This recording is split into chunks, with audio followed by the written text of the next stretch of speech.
The morning sun barely touched the frost-covered stones of the palace gates. Corporal James Harding stood perfectly still, his red uniform crisp, his bearskin hat towering above him. He'd been a royal guard for 3 years, but he knew the rules. No movement, no reaction, no matter what. But today, something felt different. A black car pulled up to the gates just after 9. The door opened, and out stepped a man in an expensive suit. His shoes gleamed. His watch caught the light. He looked like someone who was used to getting his way. He walked straight toward James, a smirk already forming on his lips. "Hey, toy soldier," the man called out. His voice was loud, mocking. "Do you even blink? Or are you made of plastic?" James kept his eyes forward. His jaw tightened, but he didn't move. The man stepped closer. Tourists nearby began to notice. A few pulled out their phones. This was the kind of thing people love to watch, someone trying to break the guard's composure. "I bet you don't even get paid much for this," the man continued, circling James like a predator. "Standing here like a statue, what a waste of a life." James's fingers trembled slightly around his rifle. But still, he didn't move. The man laughed. He reached out and flicked the brim of James's bearskin hat. The heavy headpiece shifted slightly, throwing off James's balance for just a second. The crowd gasped. "Come on, mate," the man sneered. "Give us a smile? Or are you too proud to be human?" Before you continue watching, make sure you're subscribed to our channel so you never miss stories like this. Hit that subscribe button and the bell icon. You'll be glad you did. James felt the heat rising in his chest. This wasn't the first time someone had tried to humiliate him. Tourists sometimes poked, shouted, even threw things. But this man was different. He wasn't just teasing, he was cruel. The man turned to the crowd, arms wide, playing to the cameras. "Look at him, a grown man dressed like a teddy bear, and he can't even defend himself. Pathetic." A woman in the crowd shouted, "Leave him alone!" But the man ignored her. He stepped even closer to James, so close that James could smell the cologne on his suit. The man leaned in, whispering just loud enough for James to hear. "You're nothing," he said quietly. "Just a prop for tourists." James's heart pounded. His hands ached from gripping the rifle, but he couldn't move. If he broke protocol, he could lose everything. His position, his honor, everything he'd worked for. The man straightened up, satisfied with himself. He gave James's shoulder a condescending pat and turned to walk away, laughing. The crowd murmured. Some people looked disgusted. Others just kept filming. But then, sound of footsteps. Sharp, deliberate, confident. Everyone turned. A woman in a long coat was walking toward them. Her face calm, but her eyes blazing. She moved like someone who'd been in command her entire life. The crowd parted without being asked. The man in the suit didn't notice her at first. He was too busy enjoying his moment of cruelty. Then she spoke. "It's quite enough." Her voice cut through the air like a blade. The man froze. He turned slowly, and when he saw who it was, the color drained from his face. It was Princess Anne, and she did not look pleased. The man's smirk vanished. His shoulders stiffened. For a moment, he looked like he wanted to disappear into the pavement. Princess Anne stopped a few feet away from him. She didn't shout. She didn't need to. Her presence alone commanded respect. "Do you make a habit of humiliating people who can't defend themselves?" she asked. Her tone was calm, but there was steel underneath. The man stammered. I was just having a bit of fun, Your Royal Highness." "No harm meant. No harm," she repeated, her eyes narrowing. "You mocked a serviceman. You touched his uniform without permission. You treated him like an object for your entertainment." The crowd had gone completely silent. Every phone was now pointed at the princess and the man. This wasn't just viral content anymore. This was history. The man tried to smile, tried to play it off. "I didn't think it was a big deal. People do it all the time, and that makes it acceptable." Princess Anne stepped closer. "These guards represent the crown. They stand here in all weather for hours, with discipline most people can't even imagine. And you thought it appropriate to humiliate one for your amusement?" The man's face flushed red. He glanced at the cameras, suddenly aware of how many people were watching. His mouth opened, but no words came out. Princess Anne turned to James. For the first time since the encounter began, James allowed himself to meet her eyes. She gave him a small, respectful nod. "Are you all right, Corporal?" she asked gently. James swallowed hard. "Yes, ma'am. Thank you, ma'am." She smiled slightly, the kind of smile that said she understood exactly what he'd endured. Then she turned back to the man. "I suggest you leave," she said. "Now, before I have security escort you off the premises." The man didn't need to be told twice. He muttered something that might have been an apology and hurried back toward his car. His confident swagger was gone. He looked like a child who'd been scolded by a headmaster. As his car pulled away, the crowd erupted. Some people clapped, others cheered. A few shouted things like, "Good for you, Princess," and "That's how it's done." Princess Anne didn't acknowledge the applause. She turned back to James, her expression softening. "You showed remarkable restraint," she told him. "That's not easy when someone is trying to break you." James felt his throat tighten. "It's part of the job, ma'am. Shouldn't have to be," she replied. "But I'm proud of you for holding your ground." She glanced at the crowd, then back at him. "I'll make sure this is reported to your commanding officer. Deserve recognition, not humiliation." James blinked, overwhelmed. "Thank you, Your Royal Highness." Princess Anne gave him one last nod, then turned and walked back toward the palace. The crowd parted again, this time with even more respect than before. As she disappeared through the gates, the tourists began talking all at once. Phones buzzed as videos were uploaded. Within minutes, clips of the confrontation were spreading across the internet. James stood at his post, still as a statue, but inside, something had shifted. He'd been seen, not as a prop, not as a joke, but as a person. And Princess Anne had made sure of it. The rest of James's shift passed in a blur. Other guards rotated. And when James was finally relieved, his legs nearly buckled beneath him. He'd been standing for hours, but it wasn't the physical exhaustion that hit him. It was the emotional weight of what had happened. In the guard room, his fellow soldiers gathered around him. "Mate, did Princess Anne really put that bloke in his place?" one of them asked, eyes wide. James nodded. "She did. Right there in front of everyone." Another guard clapped him on the shoulder. "That's incredible. I've heard she's tough, but I didn't think she'd step in like that." "She's a legend," someone else added. "Always has been." James sat down, his hands still trembling slightly. He'd spent 3 years being invisible. 3 years enduring mockery, disrespect, and worse. And in one moment, a member of the royal family had reminded the world that he mattered. But what? James didn't know yet was that the story wasn't over. Not even close. By that evening, the video had exploded online. Millions of views, thousands of comments. News outlets from London to New York were picking up the story. Princess Anne defends royal guard in viral confrontation. The people's princess. Anne shows why respect matters. Watch. Princess Anne shuts down bully at palace gates. James's phone buzzed constantly. Friends he hadn't spoken to in years were sending him messages. His mother called 3 times, crying with pride. Strangers on social media were calling him a hero. But James didn't feel like a hero. He'd just done his job. Princess Anne was the one who'd stood up for him. 2 days later, James was summoned to an office he'd never been to before. A senior officer sat behind a desk, his face unreadable. "Corporal Harding," the officer said. "I assume you've seen the attention this incident has received?" James nodded. "Yes, sir." The officer leaned back in his chair. "Princess Anne has personally requested that you be commended for your conduct. She was very specific about it. She said your discipline under pressure reflects the best of what the Royal Guard stands for." James felt his chest tighten. "I don't know what to say, sir." "Don't need to say anything," the officer replied. "But I will tell you this.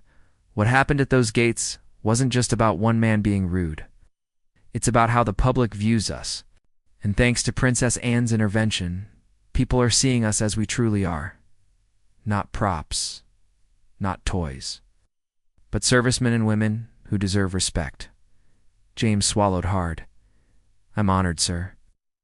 The officer stood and extended his hand. "He should be." Now get back to work, Corporal, and keep your head high.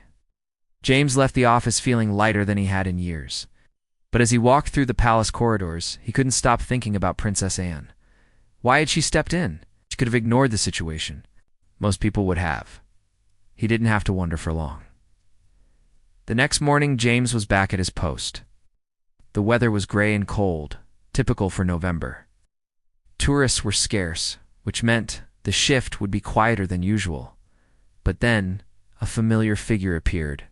Princess Anne, walking alone, dressed in a simple coat and scarf.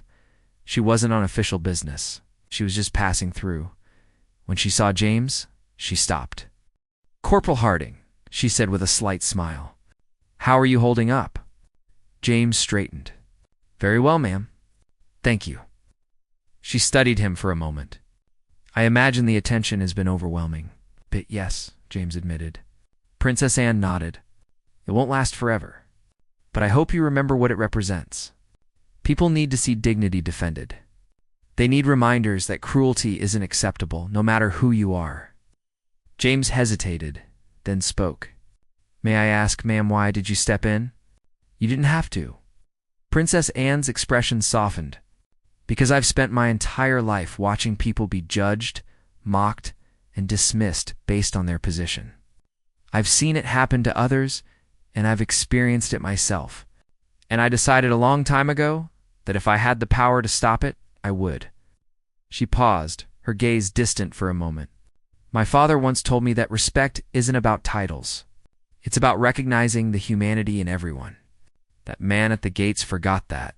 I simply reminded him." James felt a lump form in his throat. "Thank you, ma'am. Truly." Princess Anne gave him a small nod.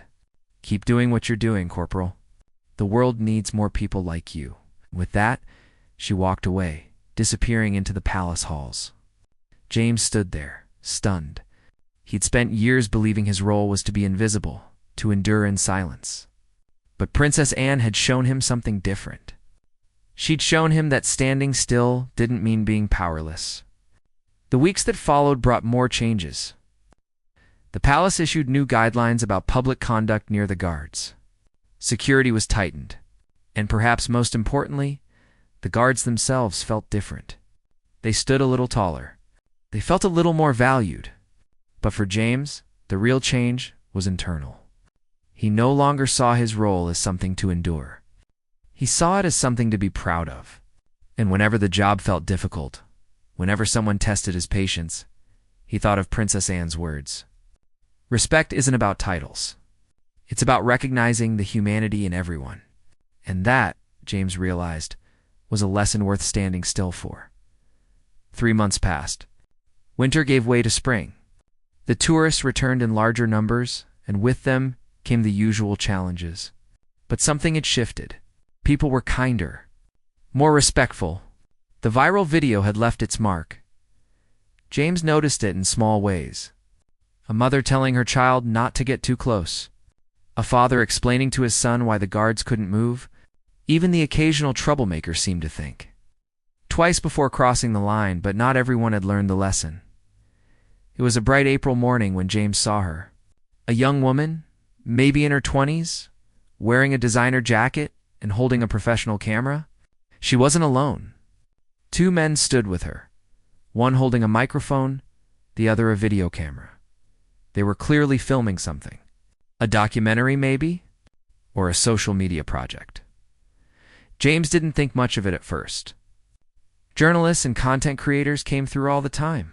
Most were respectful, but then the woman walked directly toward him. "Hi there," she said brightly, her voice loud enough for the camera to catch. "I'm doing a piece on Royal Guard traditions. Mind if I ask you a few questions?" James kept his eyes forward. He didn't respond. The woman's smile faltered slightly. "Come on, just a quick word.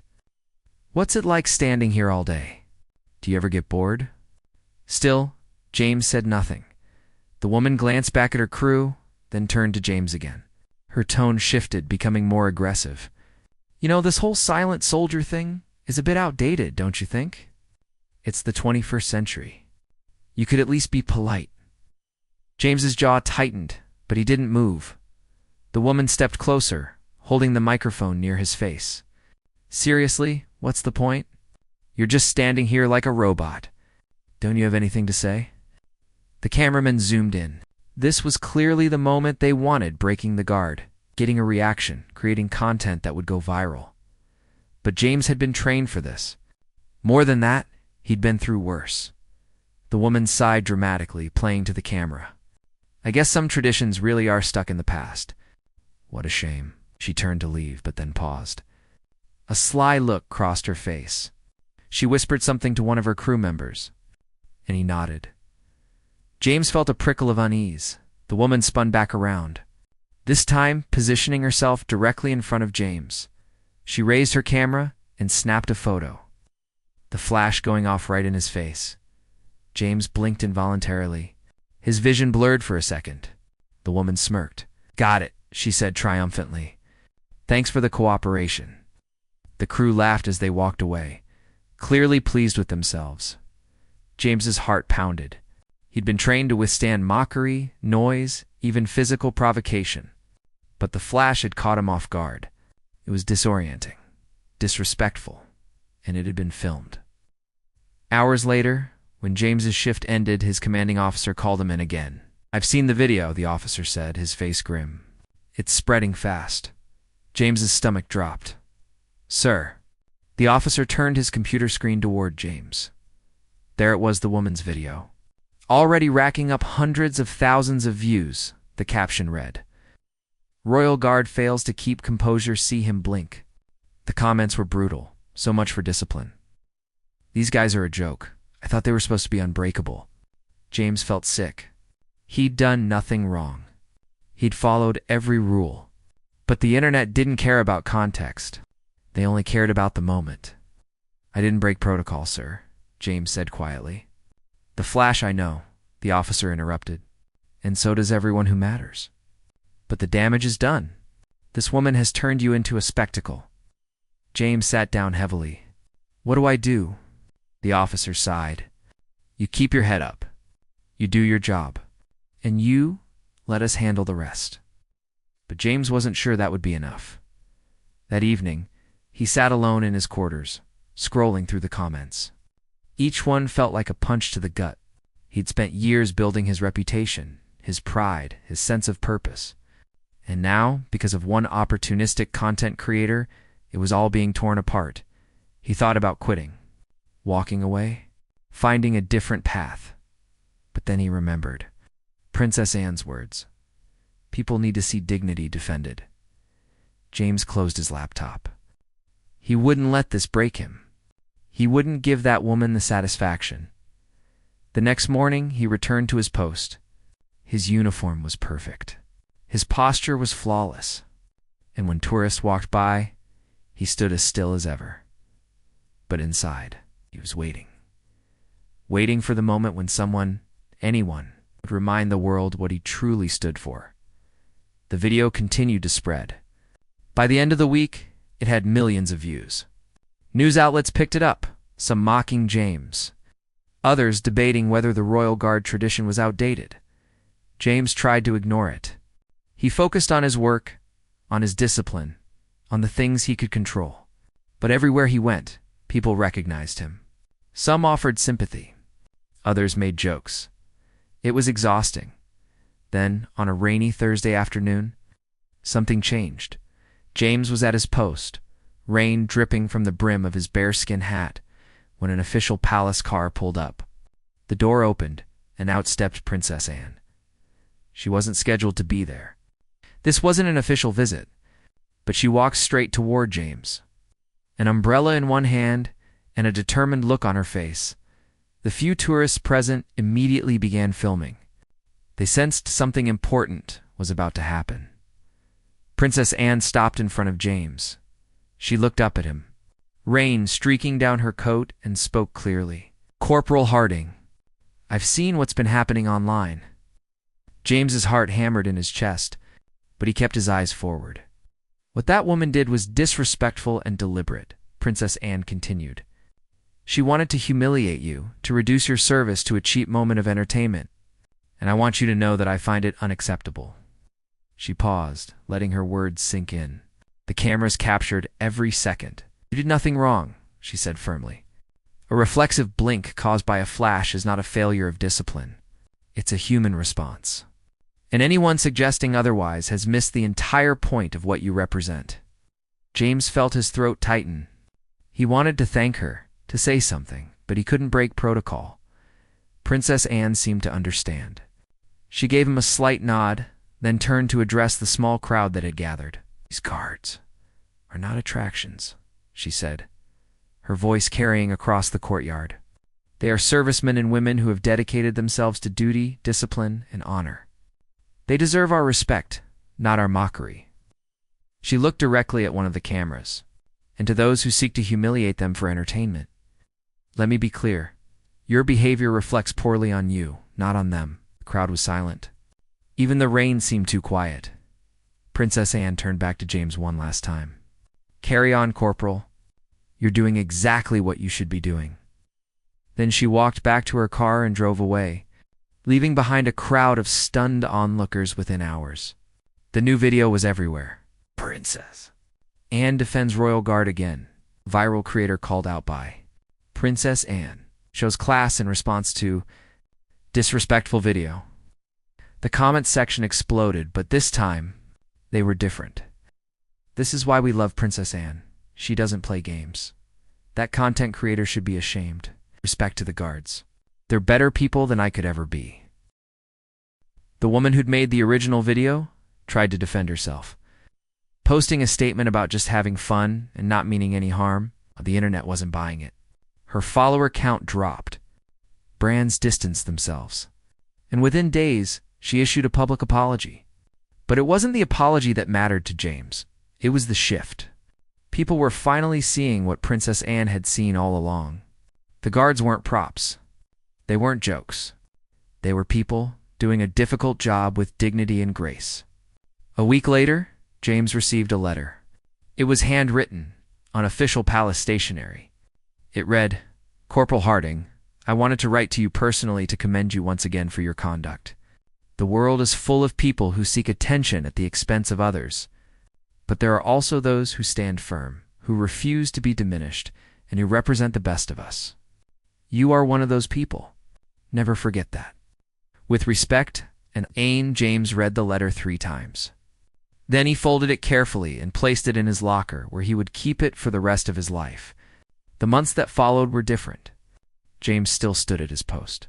He still endured long hours, cold weather, and the occasional disrespectful tourist. But now, when he stood there, he felt something new. Pride. Not just in his uniform or his position, but in what he represented. He was part of something bigger than himself, and Princess Anne had reminded the world of that. One evening, as James finished his shift, a young boy approached him. The boy's mother held his hand, smiling nervously. "Go ahead," she encouraged.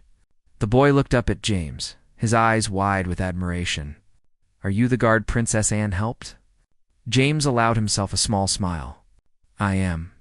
The boy's face lit up. "You're so cool. I want to be like you when I grow up." James felt his chest swell. "Then be kind, be strong, and always stand up for what's right." The boy nodded seriously, as if James had just given him the most important advice in the world. As the family walked away, James looked up at the palace gates. The rain had stopped. The sky was clearing, and for the first time in a long time, James felt like the world was exactly where it should be. Years passed. James continued his service, eventually rising through the ranks. He trained new guards, sharing not just the rules and protocols, but the deeper lessons he'd learned. Lessons about dignity, about resilience, about standing firm when the world tries to break you. And he always told them about Princess Anne. She didn't have to step in, he'd say, but she did, because she understood something that most people miss. Respect isn't given based on power or status. It's given because we're all human, and that matters more than anything. The young guards would listen, their eyes bright with understanding. Some of them had seen the videos. Others had only heard the stories. But all of them felt the weight of what James was teaching them. One spring morning, 5 years after the first incident, James was standing at his post when he noticed a commotion at the palace gates. A ceremony was being prepared. Flags were being raised. Officials were gathering. James wasn't sure what was happening until his commanding officer approached. "Corporal Harding," the officer said quietly, "you're to be presented with a commendation. Princess Anne will be conducting the ceremony herself." Oh. James's heart stopped. "Sir, you heard me. She specifically requested you. Said it was long overdue." The hour later, James stood in full ceremonial uniform in the palace courtyard. Other guards lined the path. Officials and dignitaries watched from the sides. And at the center of it all stood Princess Anne. She approached James with a small, proud smile. "Corporal Harding," she said formally, "for your exemplary service, your unwavering discipline, and your representation of the highest ideals of the Royal Guard, it is my honor to present you with this commendation." She pinned the medal to his uniform, her hand steady and sure. Then she stepped back and saluted him. James returned the salute, his chest tight with emotion. Princess Anne leaned in slightly, her voice quiet enough that only James could hear. "You've made us all proud. Never doubt that." James swallowed hard. "Thank you, ma'am, for everything." She nodded once, then stepped back as the ceremony concluded. The crowd applauded. Cameras flashed, but this time, James didn't flinch. He stood tall, his chin high, his heart full, as the ceremony ended and people began to disperse. James allowed himself a moment to reflect.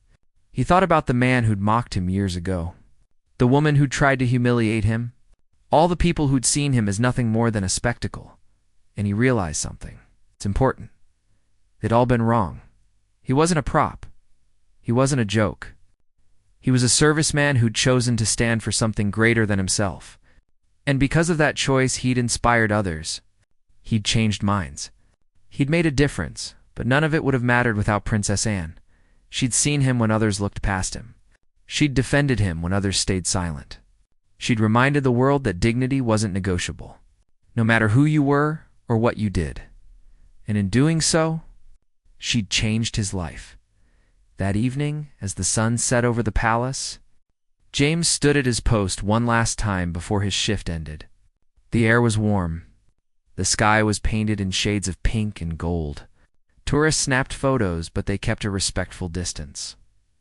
One older woman approached slowly, her eyes kind. "Thank you for your service," she said softly. James allowed himself a small nod. "Thank you, ma'am." She smiled and walked away, and James felt a quiet sense of peace settle over him. This was what it was all about. Not the uniform, not the ceremony, not even the commendation.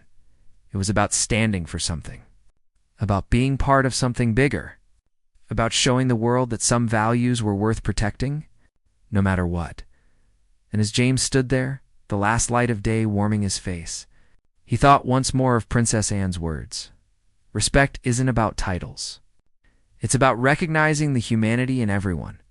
It was a lesson he'd carry with him for the rest of his life. A lesson that had started with humiliation, grown through intervention, and ended in honor. And it was a lesson that, thanks to one fierce, compassionate princess, the world would never forget. Years later, when James retired from the Royal Guard, he gave one final interview.